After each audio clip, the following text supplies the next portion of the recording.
Hi, I'm Joel with Royal Scooters, and today I'm bringing you a tech tip for increasing your clamping power when you're assembling your bars onto your scooter. Let's get started. First, I proceed as normal by sliding my bars onto my fork tube. Okay? But instead of just go ahead and clamping down each of the bolts, the tech tip today is I want to raise up my bars with respect to my clamp. So I have a little bit of the slit showing above the clamp. I'll show you how to do that right now. I just raise them up by hand, and a good gauge to use to know if you've done the right amount is the thickness of the hex key that comes with your scooter. So I use that as a gauge, make sure I have that about right, and then I pull a little bit on my bars to provide a little bit of tension to make sure that they don't slide back down.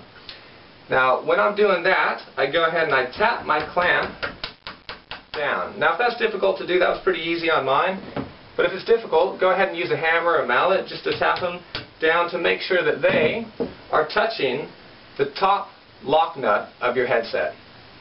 If you've done this correctly, you'll see that you have a bit of a bar slit showing up above your clamp. Okay? If you can't see any of those bar slits above your clamp, you haven't raised your bars up enough with respect to your clamp, so you need to do it again.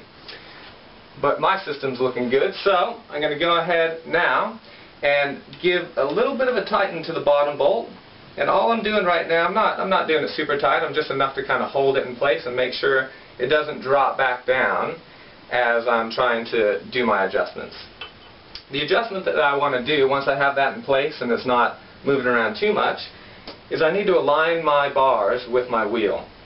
I typically do that visually just by getting my wheel in line with my scooter, and then I can check my bars, just give a bit of a twist to make sure that they're not crooked. My system actually is looking pretty darn good. So with that, I'm going to proceed with tightening my clamps. Now the way to do that, I've tightened that bottom one just to keep it in place. So now I want to go and I want to start from top to bottom. I'm going to tighten my top one. You don't need to crank these down. The main thing is to do small increments, but do it over and over. So top, middle, bottom, top, middle, bottom. And that's what I'll do right now. Moving on to my middle. Nice little bit of a tighten. Down to my bottom. So each time that you crank one down, the others loosen up. And that's why you need to do it over and over. So once again, top, middle, bottom. Top,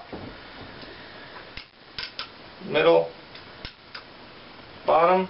Now these are getting nice and tight, so this could potentially be my last one. Top, middle, bottom. That feels good actually, but just for good measure I'm going to do it one more time, and they're barely budging at all.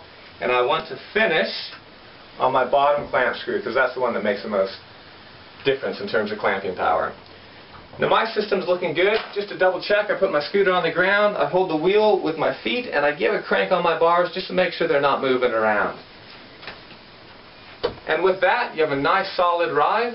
Thanks for listening today. Once again, I'm Joel with Royal Scooters, and stay tuned for more tech tips later.